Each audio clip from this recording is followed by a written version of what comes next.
மூசா நபி அலைஹிஸ்ஸலாம் வழக்கமாக ஓதி வந்த ஒரு சலவாத் உண்டு. மூசா நபி அலைஹிஸ்ஸலாம் அவர்களுடைய காலத்திற்கு முன்னதாகவே இருக்கிறது சலவாத் என்பது. அந்த காலத்திலும் நிறைய மகான்கள் வெற்றி பெற்றது இந்த சலவாத் மூலமாக தான். இறைவனோடு நேரடியாக பேசுவதற்கு வாய்ப்பு கிடைத்தவங்க தான் மூசா நபி அலைஹிஸ்ஸலாம். அதை நமது இறை தூதர் ஸல்லல்லாஹு அலைஹி வஸல்லம் அவர்களிடத்திலிருந்து நேரடியாகவும் பேசவும் கேட்கவும் வாய்ப்பு கிடைத்ததால் அவங்க வழக்கமாக்கின ஒரு சலவாத்து. இன்ஷா அல்லாஹ் இன்றைய தினத்திலிருந்து நாமும் அதை வழக்கமாக்கி விடுவோம். சின்ன ஒரு செலவாத்து தான். இன்ஷா அல்லாஹ் அதை நமது வாழ்க்கையில் நாம் வழக்கமாக்குவோம். வீடியோ முழுவதுமாக கேளுங்கள். அடுத்தவர்களுக்கும் இந்த ஒரு இல்மை பகிர்ந்து கொள்ளுங்கள். அஸ்ஸலாமு அலைக்கும் வரஹ்மத்துல்லாஹி வபரகாத்துஹு. பிஸ்மில்லா வல்ஹம்துலில்லா. அஹூது பி கலிமாத்தில்லாஹி தாம்மா மின் குல்லி ஷைத்தானின் வஹாமா ஒ மின் குல்லி ஐனின் லாமா.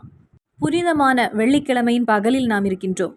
இறைவன் நமது அனைத்து அமல்களையும் ஏற்றுக்கொள்வானாக. இந்த நாளில் உள்ள எல்லா பரக்கத்தையும் நமது வாழ்நாள் முழுவதும் அல்லாஹ் தாலா நமக்கு தந்து அருள் புரிவானாக. நாம் அறிந்தும் தெரியாமலும் செய்த அனைத்து தவறுகளையும் அல்லாஹு தாலா மன்னித்து நமக்கு பொறுத்து தருவானாக. நிறைய பேர் பல கவலைகளை சொல்லி துவா செய்ய கமெண்ட் அனுப்பியிருக்கீங்க. இறைவா, எல்லா சகோதர சகோதரிகளுடைய மனதில் இருக்கக்கூடிய அந்த வேதனைகளை நீ தீர்த்து கொடுப்பாயாக ரப்பே. எல்லா வேதனைகளையும் அவர்களுடைய மனதிலிருந்து நீ போக்குவாயாக ரப்பே. அவர்களுக்கு எல்லாம் அவர்களுடைய தேவைகளை எல்லாம் நீ பூர்த்தி செய்து கொடுப்பாயாக ரப்பே. அதிலும் என்னுடைய இந்த சவுண்டை கேட்டுக்கொண்டிருக்கக்கூடிய சகோதர சகோதரிகள் அவர்களுடைய கல்வியில் இருக்கக்கூடிய எல்லா ஆசைகளையும் இறைவன் பூர்த்தி செய்து தருவான் உங்களுக்கு. புனிதமான வெள்ளிக்கிழமை என்பது அளவில்லாத சிறப்புகள் நிறைந்தது என்று நம் ஒவ்வொருவருக்கும் தெரிந்த ஒரு விஷயம். பல அருட்கொடைகள் நிறைந்த ஒரு நாளாகும். நமது இறைத்தூதர் ஸல்லல்லாஹு அலைஹி வஸல்லம் அளவில்லாத சிறப்புகளை, இந்த வெள்ளிக்கிழமையில் கிடைக்கக்கூடிய அளவில்லாத சிறப்புகளை எடுத்து நமக்கு கற்று தந்திருக்காங்க. நமது பாவங்கள் எல்லாம் இறைவன் பொறுத்து தரக்கூடிய ஒரு நாளாகும் வெள்ளிக்கிழமை.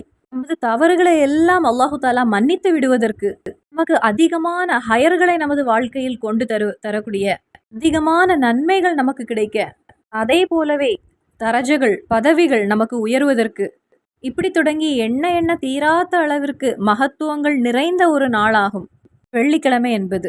புனிதமான இந்த வெள்ளிக்கிழமைக்கு மகத்துவம் கொடுக்காத, மதிப்பு கொடுக்காத எந்த ஒரு மூமீனும் நமக்கு பார்க்க முடியாது. ஈமான் கல்பில் உள்ள எந்த ஒரு மூமீனும் இந்த வெள்ளிக்கிழமைக்கு மதிப்பும் சிறப்பும் முக்கியத்துவம் கொடுப்பாங்க. அதுல ஒரு செகண்டை கூட அவங்க நஷ்டமடைய விரும்ப மாட்டாங்க. காரணம், நமது இறை தூதர் ஸல்லல்லாஹு அலைஹி வஸல்லம் சுட்டி காட்டிய ஒரு விஷயம். இந்த நாளில் ஒரு நேரம் இருக்கிறது, ஒரு சிறப்பு நிறைந்த நேரம் இருக்கிறது. ஆனா அந்த நேரம் எதுன்னு நமக்கு கிளியராக கற்றுத்தரவில்லை. ஆனா அந்த நேரத்தில் ஒரு அடியான் ஏதாவது ரப்பிடத்தில் கேட்டால் அந்த ஒரு காரியத்தை அல்லாஹு தாலா பூர்த்தி செய்து கொடுப்பான். அது எதுவாக இருந்தாலும் சரி, துனியாவில் உள்ள ஒரு காரியமாக இருந்தாலும் அல்லது ஆகிரத்தில் உள்ள ஒரு காரியமாக இருந்தாலும், சிறியதாக இருந்தாலும் சரி, பெரியதாக இருந்தாலும் சரி, வஹாபான ரப்பு அந்த காரியத்தை அந்த அடியானுக்கு ரப்பு பூர்த்தி செய்து கொடுப்பான் அப்படின்னு நமது இறைத்தூதர் ஸல்லல்லாஹு அலைஹி வஸல்லம் நம்ம இடத்தில் கற்றுத்தந்த ஒரு விஷயம். கடன் சுமைகளோடு போராடி இருக்கக்கூடியவங்க உண்டு, வேலை இல்லாதவர்கள் உண்டு, வீடு இல்லாதவர்கள் உண்டு, கல்யாணம் சரி வராமல் ஏக்கத்தோடு இருக்கக்கூடியவங்க உண்டு, பல வருடங்களாயும் ஒரு குழந்தை இல்லாதவர்கள் உண்டு, அதே போல் சம்பாத்தியத்தில் எந்த ஒரு முன்னேற்றம் இல்லாதவர்கள் உண்டு, குழந்தை இல்லாதவர்கள் உண்டு, அதுபோல வருமானத்தில் பல பிரச்சனைகளோடு இருக்கக்கூடியவங்க உண்டு, மன ரீதியாக பிரச்சனைகளை அனுபவிக்கக்கூடியவங்க உண்டு, கணவன் மனைவி இடையே அதிக சண்டைகளோடு தலாக்குடைய முடிவில் இருக்கக்கூடியவங்க உண்டு. அப்படி வேதனைகளுடைய ஒரு நடுவில் தான் நம்ம வாழ்ந்து கொண்டிருக்கின்றோம். அதனால நமக்கு நிறைய காரியங்கள் நிறைவேற்றுவதற்கு இறைவனிடத்தில் கேட்கக்கூடிய நிறைய விஷயங்கள் இருக்கிறது. அதனாலேயே அதற்கு சிறந்த ஒரு நேரம் இந்த வெள்ளிக்கிழமையின் ஒரு நாளாகும். நாம் கேட்கக்கூடிய அந்த ஒரு காரியங்களுக்கு நமக்கு பதில் கிடைக்கக்கூடியது இன்னைக்குள்ள இந்த ஒரு நாளாகும். அதனால யாரும் மற்ற நாட்களுக்கு முக்கியத்துவம் கொடுத்து விட்டு இந்த நாட்களில் வேலை சுமையினாலோ எதனாலேயோ நஷ்டமடைந்து விடக்கூடாது. இந்த நாளுக்கு மகத்துவமும் மதிப்பும் சிறப்பும் கௌரவம் கொடுத்து நமது இறைத்தூதர் நம்மிடத்தில் கூறிய ஒரு விஷயம், இந்த ஒரு நாளில் நீங்கள் அதிகமாக சலவாத் ஓத வேண்டும் என்று. அப்போ இன்ஷா அல்லாஹ் இந்த இடத்தில் நான் உங்களிடம் ஒரு சலவாத்தை பகிர்ந்து கொள்கிறேன். இந்த சலவாத்துக்கு ஒரு சிறப்பு இருக்கிறது. இந்த செலவாத்தை நமது வாழ்க்கையில் கண்டிப்பாக நாம் வழக்கமாக்கணும், கண்டிப்பாக நாம் வழக்கமாக்க ஓத வேண்டும். ஏனென்றால் மகானான மூசா நபி அலைஹிஸ்ஸலாம் நமது இறை தூதர் ஸல்லல்லாஹு அலைஹி வஸல்லம் அவர்களை அதிகமாக பார்க்க ஆசைப்பட்ட ஒரு நபி ஆகும். மூசா நபி அலைஹிஸ்ஸலாம் அவர்களுக்கும் நமது இறை தூதர் ஸல்லல்லாஹு அலைஹி வஸல்லம் அவர்களுக்கும் அழகான ஒரு கனெக்ஷன் உண்டு. நாமும் மூசா நபி அலைஹிஸ்ஸலாம் அவர்களுக்கு கடமைப்பட்டவர்கள் தான். காரணம் என்னன்னு தெரியுமா? நிறைய பேருக்கு தெரிந்திருக்கலாம். நாம் இன்று 5 நேர தொழுகைகளை தொழுது வருகின்றோம். ஃபஜரும் லொஹரும் அசரும் மஹரிப்பும் எஷாவுமாக இந்த 5 நேர தொழுகைகளாக நமக்கு சுருக்கி வாங்கி தந்தவர்கள், குறைத்து வாங்கி தந்தவங்க நமது மூசா நபி அலைஹிஸ்ஸலாம் ஆகும். அல்லாஹு தாலா முதலில் நமது இறைத்தூதர் ஸல்லல்லாஹு அலைஹி வஸல்லம் அவர்களுக்கு 50 வக்கத்து தொழுகைகளை கொடுத்தான். நீங்க ஒவ்வொருவரும் கொஞ்சம் சிந்தித்து பாருங்க. தொழுவதற்கு தான் கரெக்டாக நேரம் இருக்கும். இந்த 5 நேர தொழுகைகளையே நமக்கு சரியான முறையில் தொழ முடியாதவர்களாக இருக்கிறோம். ஒரு சோம்பலும், ஒரு மடியும், ஒரு தளர்வும் அல்லது கலாவாக தொழுது அப்படி 5 நேர தொழுகைகளே சரியான முறையில் தொழுவது கிடையாது. 50 நேர தொழுகைகளை இறைவனிடத்திலிருந்து வாங்கி அப்படியே வந்தாங்களாம் நமது இறைத்தூதர் ஸல்லல்லாஹு அலைஹி வஸல்லம். உடனே மூசா நபி அலைஹிஸ்ஸலாம் தடுத்தாங்களாம், நபியே நீங்க எங்க செல்கிறீங்க இந்த 50 நேர தொழுகைகளை கொண்டு என்று. உங்களுடைய உம்மத்துக்கு அது தாங்க முடியாது. நீங்க போங்க, இறைவனிடத்தில் கூறுங்க, இதை குறைத்து கேளுங்கள் ரப்பிடத்தில் என்று. முதலில் இறைத்தூதர் ஸல்லல்லாஹு அலைஹி வஸல்லம் அல்லாஹ்விடத்தில் சென்றாங்களாம். அப்போ அந்த 50 நேர தொழுகை 5 நேர தொழுகைகளை குறைத்து 45 நேர தொழுகைகளாக கிடைத்ததாம். மறுபடியும் ரப்பிடத்தில் சென்றாங்களாம், 40 நேர தொழுகைகளாக கிடைத்ததாம். அப்படி போய் கடைசியில் 5 நேர தொழுகைகளாக கிடைத்தது. உடனே மூசா நபி அலைஹிஸ்ஸலாம் கூறினாங்களாம், நபியே நீங்கள் இன்னும் செல்லுங்கள், இந்த 5 நேர தொழுகையும் உங்கள் உம்மத்துக்கு பாரமாக தான் இருக்கும் என்று. உடனே நமது தலைவரான இறைத்தூதர் ஸல்லல்லாஹு அலைஹி வஸல்லம் கூறிய விஷயம், இன்னும் எனக்கு ரப்பிடத்தில் சென்று நிற்பதற்கு கொஞ்சம் தயக்கமாக இருக்கிறது. நான் போகக்கூடியது இபாதத்தை குறைப்பதற்காக அல்லவா நான் செல்ல வேண்டிய ஒரு சூழ்நிலையாக இருக்கிறது. இறைவனிடத்தில் முன் இந்த இபாதத்துகளை குறைத்து தர கேட்பதற்கு எனக்கு ஒரு மடியாக இருக்கிறது, எனக்கு ஒரு தயக்கமாக இருக்கிறது என்று. அதனால் இந்த 5 நேர தொழுகைகளே நான் என்னுடைய உம்மத்துக்கு வழங்குகின்றேன், நான் இப்படியே செல்கிறேன்னு கூறினாங்களாம். அப்போ கொஞ்சம் சிந்தித்து பாருங்க, மூசா நபி அலைஹிஸ்ஸலாம் அன்றைய தினத்தில் நம்மளுடைய ஒரு விஷயத்தில் அவங்க ஈடுபடவில்லை என்றால் அவங்களுக்கு தேவையில்லை நமது காரியத்தில் ஈடுபடுவதற்கு. அவர்களுக்கு ஒரு பாசத்தினாலும் ஒரு அன்புனாலும் நமது இறைத்தூதர் ஸல்லல்லாஹு அலைஹி வஸல்லம் அவர்களிடத்தில் உள்ள ஒரு மொஹபத்தினாலையும் அவங்க அதில் ஈடுபட்டு நமக்கு 5 நேர தொழுகைகளாக வாங்கி வந்தாங்க. நாம் இன்று 5 நேர தொழுகைகளை தொழும்போது, ஃபர்லான தொழுகைகளை தொழும்போது கண்டிப்பாக மூசா நபி அலைஹிஸ்ஸலாம் அவர்களுக்கு அதில் ஒரு ஃபல் என்பது கிடைக்கிறது. மூசா நபி அலைஹிஸ்ஸலாம் நமது இறைத்தூதரை அதிக அளவில் பார்க்க ஆசைப்பட்ட ஒரு நபி ஆகும். நமது இறைத்தூதரின் மகத்துவத்தை கேட்டபோது அல்லாஹ்விடத்தில் கேட்டாங்களாம், எனக்கு ஹபீபான ரசூல் ஸல்லல்லாஹு அலைஹி வஸல்லம் அவர்களுடைய உம்மத்தில் எனக்கும் சேருவதற்கு ஒரு வாய்ப்பு கிடைக்குமா என்று. இறைவனிடத்தில் நேரடியாக பேசுவதற்கு வாய்ப்பு கிடைத்த ஒரு நபியாகும் மூசா நபி அலைஹிஸ்ஸலாம். மூசா நபி அலைஹிஸ்ஸலாமுக்கு நமது இறைத்தூதர் ஸல்லல்லாஹு அலைஹி வஸல்லம் அவர்களிடத்தில் அளவில்லாத ஒரு அன்பு உண்டாம், அளவில்லாத ஒரு பாசம் உண்டாம். இந்த மூசா நபி அலைஹிஸ்ஸலாம் அவர்களுடைய வாழ்க்கையில் வழக்கமா ஓதின ஒரு ஸலவாத் இருக்கிறது. நிறைய பேர் சிந்திக்கக்கூடிய ஒரு விஷயம், இறைத்தூதர் வந்த பின்புதான் இந்த ஸலவாத் வந்தது என்று. அப்படி கிடையாது. இறைத்தூதர் ஸல்லல்லாஹு அலைஹி வஸல்லம் அவர்களுடைய காலத்திற்கு முன்னதாகவே ஸலவாத் ஓதுகிறாங்க, அவர்களுடைய சிறப்புகளை கூறுகிறாங்க. இன்னல்லாஹு மலாயிகத்துஹு யுஸல்லுன அலன் நபி யா அய்யுஹல்லதீன ஆமனு ஸல்லு அலைஹி வஸல்லிமு தஸ்லீமா. நிச்சயமாக அல்லாஹும் அவனுடைய மலக்குகளும் நபியின் மீது ஸலவாத் செய்கிறாங்க. ஈமான் கொண்டவர்களே நீங்களும் ஸலவாத் அனுப்புங்கள். அதனால ஸலவாத் என்பது பல காலங்களுக்கு முன்னதாகவே ஸலவாத் ஓதிக்கொண்டே இருக்கிறாங்க, பாரம்பரியமாக ஸலவாத் ஓதிக்கொண்டே இருக்கிறாங்க. அதனால மூசா நபி அலைஹிஸ்ஸலாம் நமது இறைத்தூதர் ஸல்லல்லாஹு அலைஹி வஸல்லம் அவர்களிடத்தில் இருக்கக்கூடிய அந்த மொஹபத் காரணமாக, அவர்களிடத்தில் இருக்கக்கூடிய அந்த இஷ்கு காரணமாக, பாசத்தின் காரணமாக, அன்பின் காரணமாக அவர்களுடைய வாழ்க்கையில் வழக்கமாக ஓதுன ஒரு ஸலவாத் இருக்கிறது. 2 ஸலவாத்தை நான் உங்களிடத்தில் பகிர்ந்து கொள்கிறேன். 2மே நமது மூசா நபி அலைஹிஸ்ஸலாம் வழக்கமாக ஓதிய ஸலவாத் ஆகும். இந்த ஸலவாத் ஓதினா உங்களுக்கு கிடைக்கக்கூடிய அந்த சிறப்பை நீங்கள் தெரிந்து கொள்ளுங்கள். இந்த ஸலவாத்தை வழக்கமா ஓதி வருகின்ற அந்த அடியான் ஈமான் இல்லாமல் அவன் மரணத்தை சுவைக்க மாட்டான். இந்த ஸலவாத்தை தினமும் 10 தடவை ஓதினால் போதும், அதிகமாக சொல்லவில்லை, 10 தடவை ஓதினால் போதும். இந்த ஒரு சின்ன ஸலவாத்தை 10 தடவை ஓதும் போதே ஈமான் இல்லாமல் அவன் மரணம் அடைய மாட்டான் என்று மகான்கள் கற்று தந்திருக்காங்க. நாம் எல்லாருமே ஒரு நாள் இந்த துனியாவை விட்டு செல்ல வேண்டியவர்கள் தான். அப்போ அந்த நேரத்தில் நாம் ஈமானோடு மரணம் அடைய வேண்டும் என்றால் மூசா நபி அலைஹிஸ்ஸலாம் வழக்கமாக்கின அந்த ஒரு ஸலவாத்தை தினமும் 10 தடவையாவது ஓதுவதற்கு நீங்கள் நேரம் மாற்றி வைத்துக் கொள்ளுங்கள். இறைவன் தௌஃபீக் புரிவானாக. அதற்கு கூடவே நமது வாழ்க்கையில் வந்த அனைத்து தவறுகளும், இதுவரை செய்துள்ள சிறிய பெரிய என்ற அனைத்து தவறுகளும் இறைவன் நமக்கு பொறுத்து தர இந்த ஸலவாத் ஓதினால் போதும் அப்படின்னு மகான்கள் நமக்கு கற்று தந்திருக்காங்க. இப்போ நிறைய பேர் நினைக்கக்கூடிய ஒரு விஷயம், பெரிய பாவங்கள் தௌபா இல்லாமல் எப்படி இறைவன் பொறுத்து தருவான் என்று. சிறிய பாவங்களை நாம் சொல்லக்கூடிய திக்ரு கொண்டும் ஸலவாத்தை கொண்டும் இறைவன் மன்னிப்பான். இப்போ சுபஹானல்லாஹ் சுபஹானல்லாஹ் சுபஹானல்லாஹ் அப்படி நாம் ஓதிக்கொண்டே இருக்கும்போது அதனுடைய பரக்கத்து கொண்டு நாம் செய்த சிறிய சிறிய பாவங்களை எல்லாம் இறைவன் மன்னித்து விடுவான். நமது நபி ஸல்லல்லாஹு அலைஹி வஸல்லம் நம்மிடத்தில் கூறிய பெரிய பாவங்களை தௌபா இல்லாமல் இறைவன் மன்னிக்க மாட்டான் என்று. அப்போ எப்படி, எந்த விதத்தில் இந்த ஸலவாத்தை ஓதும்போது அவர்களுடைய பாவங்களை எல்லாம் இறைவன் மன்னிக்கிறான்?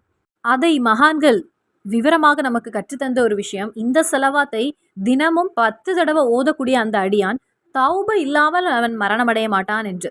தௌபா செய்வதற்கு அவனுக்கு வாய்ப்பு கிடைக்கும், அது இல்லாமல் அவன் மரணத்தை அடைய மாட்டான் என்று.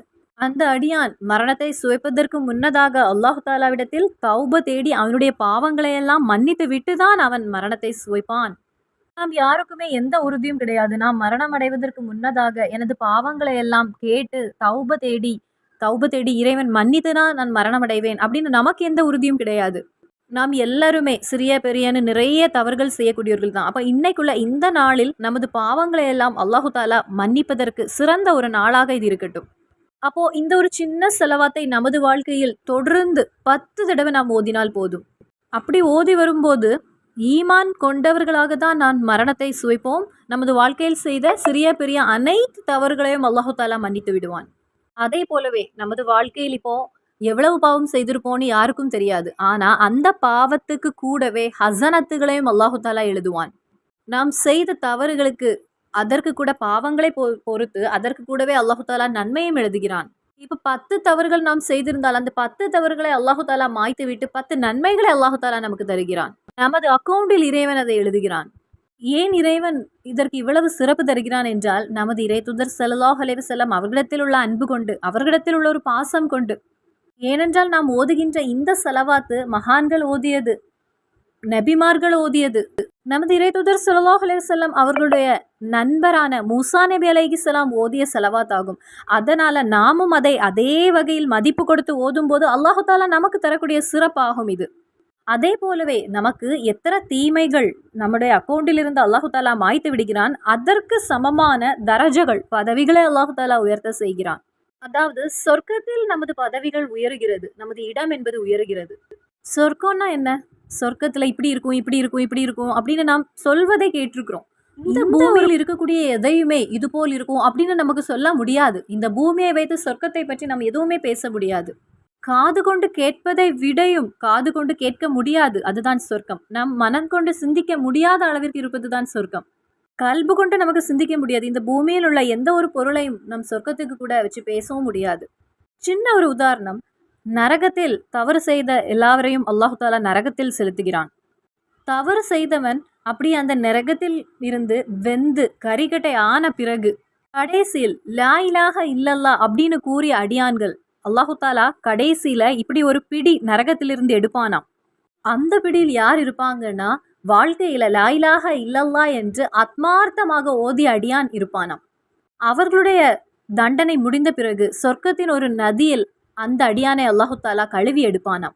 அப்போ இந்த கரிக்கட்டையாக இருந்த அந்த நபர் அழகிலும் சிறந்த ஒருவனாக ஆகிவிடுவாங்களாம். கரிக்கட்டையாக இருந்தவங்க அப்படி ஜொலிக்கக்கூடிய அழகிலும் அழகாக இருப்பாங்களாம். இவர்களை அல்லாஹு தாலா சொர்க்கத்துக்கு அனுப்புகிறான். அவர்களுடைய தண்டனையின் நேரம் என்பது முடிந்துவிட்டது, அவர்கள் சொர்க்கம் செல்கிறார்கள். இவர்களுக்கு ஒரு பேர் இருக்கிறது. சொர்க்கவாசிகள் இவங்களை எப்படி அழைப்பாங்கன்னா ஜன்னமியும். இவர்கள் சொர்க்கத்தில் செல்கிறார்கள், ஆனாலும் இவர்கள் நரகத்திலிருந்து சென்றவர்கள். அதனால் இவர்களுக்கு ஜன்னமியு என்ற பெயர் இருக்கிறதாக நமது இறைத்தூதர் ஸல்லல்லாஹு அலைஹி வஸல்லம் நமக்கு கற்று தந்திருக்காங்க. அப்போ கடைசியில் இந்த சொர்க்கத்துக்கு சென்றவர்களுக்கு அல்லாஹு தாலா கொடுப்பது 7 வானங்கள். 7 வானங்களுடைய அளவு எவ்வளோ பெரியதோ அந்த அளவுக்கு பெரியது. 7 ஆகாயத்துக்கும் பூமிக்கும் எவ்வளவு பெரியது இருக்கிறதோ அந்த அளவுக்கு பெரியதாக இருக்குமா ஒவ்வொரு நரகத்திலிருந்து சென்ற ஒவ்வொரு சொர்க்கவாசிக்கும், நரகத்திலிருந்து நுழைந்த அடியானுக்கு. அப்போ சொர்க்கத்துடைய அந்த விசாலத்தை கொஞ்சம் சிந்தித்து பாருங்கள், எவ்வளவு பெரியதாக இருக்கும் என்று. இப்போ நான் சொன்ன இந்த விஷயம் குறைந்த, அதாவது ரொம்ப கீழே இருக்கக்கூடிய ஒரு அடியானுடைய நிலை. அப்போ இதே போலவே இந்த ஸலவாத்தை வழக்கமாக ஓதும் போது அவனுடைய பதவிகள் உயரப்படுகிறது, சொர்க்கத்துடைய அந்த ஒரு நிலையும் அவனுக்கு அதிகரிக்கிறது. அல்லாஹு தாலா ஒவ்வொரு அடியானுக்கும் சொர்க்கம் தந்து அருள் புரிவானாக. நாம் செய்ய வேண்டியது மகானான மூசா நபி அலைஹிஸ்ஸலாம் அவர்களுடைய வாழ்க்கையில் ஓதிய இந்த ஸலவாத்தை நாமும் ஓதினால் போதும். இந்த ஸலவாத்தை வழக்கமாக ஓதி வருகின்ற அந்த அடியானுக்கு இன்னொரு சிறப்பு இருக்கிறது. அவர்களுடைய சம்பாத்தியத்தை, வருமானத்தை அல்லாஹு தாலா அதிகரித்து கொடுப்பான். சுலைமான் நபி அலைஹிஸ்ஸலாம் அவங்க இந்த ஸலவாத்தை ஓதியதாக நமக்கு சரித்திரத்தில் காண முடிகிறது. சுலைமான் நபி அலைஹிஸ்ஸலாம் அவர்களுக்கு சம்பாத்தியம், வருமானம் என்பது அதிகரிப்பதற்கு, செல்வம் அதிகரிக்க ஸலவாத் காரணமாகிறது என்றும் சரித்திரத்தில் காண முடிகிறது. இறைத்தூதர் ஸல்லல்லாஹு அலைஹி வஸல்லம் அவர்களுடைய ஒரு மொஹபத்து கொண்டுதான் இந்த மகான்கள் எல்லாமே வாழ்ந்தாங்க. நமது நபி ஸல்லல்லாஹு அலைஹி வஸல்லம் அவர்களை பற்றி பேசாத, அவர்களுடைய சிறப்புகளை கூறாத, அவர்களுக்கு மேல் ஸலவாத் ஓதாத எந்த நபியும் கிடையாது, எந்த ஒரு மகான்களும் கிடையாது. நமது இந்த சமுதாயம் மட்டுமில்ல, வந்த எல்லா சமுதாயமும் நமது இறை தூதரை பற்றி பேசியிருக்காங்க, அவர்கள் மேல் ஸலவாத் ஓதியிருக்காங்க. அம்பியாக்கள், நபிமார்கள், மகான்கள் எல்லாருமே வழக்கமாக ஓதிய ஸலவாத் ஆகும் இது. இன்ஷா அல்லாஹ் அந்த ஸலவாத்தை நம்ம படிப்போம். அல்லாஹும்ம ஸல்லி அலா சய்யிதினா முஹம்மதீன் வ அலா ஆலிஹி வ ஸஹ்பிஹி வஸல்லிம் பிகுல்லி ஹர்ஃபின் ஜரா பிஹில் கலம். ரொம்ப எளிதான ஸலவாத். இப்பொழுதே இந்த வீடியோல உங்களுக்கு படித்து விடலாம். அல்லாஹும்ம ஸல்லி அலா சய்யிதினா முஹம்மதீன் வ அலா ஆலிஹி வ ஸஹ்பிஹி வஸல்லிம் பிகுல்லி ஹர்ஃபின் ஜரா பிஹில் கலம். அல்லாஹு தாலா இந்த துனியாவை எல்லாவற்றையுமே அனைத்தையுமே படைப்பதற்கு முன்னதாகவே அல்லாஹு தாலா எல்லாவற்றையுமே எழுதிவிட்டான். இந்த கலம் கொண்டு எழுதப்பட்ட அந்த எழுத்துக்கள், நீ ஹர்ஃபு கொண்டு எழுதிய அந்த எழுத்துக்கள், அந்த அடிப்படையில் நீ எவ்வளவு எழுதினியோ அதற்கு அந்த அடிப்படையில் நீ ஸலவாத்தை எங்கள் தூதரான ரசூல் ஸல்லல்லாஹு அலைஹி வஸல்லம் அவர்களுக்கு நீ அதிகப்படுத்துவாயாக ரப்பே. எவ்வளவு எழுத்துக்கள் எழுதியிருக்கான் அப்படின்னு நமக்கு யாராவது கணக்கு செய்ய முடியுமா? இறைவன் அல்லாமல் எந்த யாருக்குமே அதை நமக்கு அறிய முடியாது. அப்போ இந்த ஸலவாத்துடைய சிறப்பு என்னன்னா, இதை ஓதியது யாரு? மகானான மூசா நபி அலைஹிஸ்ஸலாம், அம்பியாக்கள், மகான்கள், அப்படி எல்லாரும் ஓதிய ஸலவாத் ஆகும் இது. இனி நமக்கு எல்லாருக்குமே தெரியும், வெள்ளிக்கிழமையில் அசருக்கும் மஹரிப்புக்கும் அந்த நேரத்தில் பிரார்த்தனைகள் என்பது ஏற்றுக்கொள்ளப்படுகிறது, நமது பிரார்த்தனைகளுக்கு பதில் கிடைக்கும் என்று. ரொம்ப எளிதான ஒரு ஸலவாத். அல்லாஹும்ம ஸல்லி அலா சய்யிதினா முஹம்மதீன் வ அலா ஆலிஹி வ ஸஹ்பிஹி வஸல்லிம் பிகுல்லி ஹர்ஃபின் ஜரா பிஹில் கலம். இப்போ இன்றைய தினத்தில் நீங்கள் மஹரிப்புக்கு பின்னானாலும் நீங்கள் தூங்குவதற்கு முன்னதாக இந்த ஸலவாத்தை 10 தடவை நீங்கள் ஓதிக்கொள்ளுங்கள். அதே போலவே உங்களுடைய வாழ்க்கையில் எந்த முடக்கமும் இல்லாமல் எல்லா நாட்களும் தூங்குவதற்கு முன்னதாக ஏதாவது ஒரு நேரத்தில் இந்த ஸலவாத்தை 10 தடவை வழக்கமாக ஓதிக்கொள்ளுங்கள். நீங்கள் நடக்கும்போதும் ஓதலாம், உட்காரும் போதும் ஓதலாம், படுக்கும் போதும் ஓதலாம், எந்த நேரத்திலும் ஓதலாம். மற்றொரு ஸலவாத்தை இந்த நேரத்தில் நான் பகிர்ந்து கொள்கிறேன். அல்லாஹும்ம ஸல்லி அலன் நூரி வாஹிலிஹி. நமது இறைத்தூதர் ஸல்லல்லாஹு அலைஹி வஸல்லம், நூறான வெளிச்சமான இறைத்தூதர் ஸல்லல்லாஹு அலைஹி வஸல்லம் அவர்களுக்கு நீ அருள் புரிவாயாக ரப்பே. எந்த ஒரு மூமினுக்கும் இந்த ஒரு ஸலவாத்தை ஓதாமல் இருக்க முடியாது. இந்த ஸலவாத் எல்லாருக்குமே தெரியும். நமது இறைத்தூதர் ஸல்லல்லாஹு அலைஹி வஸல்லம் அவருடைய செல்ல மகளான ஃபாத்திமா பிவி ரலியல்லாஹு தஆலா அன்ஹா அவங்க வழக்கமாக ஓதிய ஸலவாத் ஆகும் இது. இந்த 2 ஸலவாத்துமே நமக்கு ரொம்ப ரொம்ப மதிப்பானதாகும். ஏன்னா இது ஓதியது யாரு? மூசா நபி அலைஹிஸ்ஸலாம் ஓதிய ஒரு ஸலவாத்தும், நமது இறைத்தூதர் அவர்களுடைய மகளான கரளுடைய ஒரு பகுதியான செல்ல மகள் ஓதிய ஒரு ஸலவாத்தும் ஆகும். இந்த ஒரு தினத்தில், இன்றைய தினத்தில் 10 தடவை நம்ம 2 ஸலவாத்தையும் குறைந்தது 10 தடவை நீங்கள் ஓதிக்கொள்ளுங்கள்.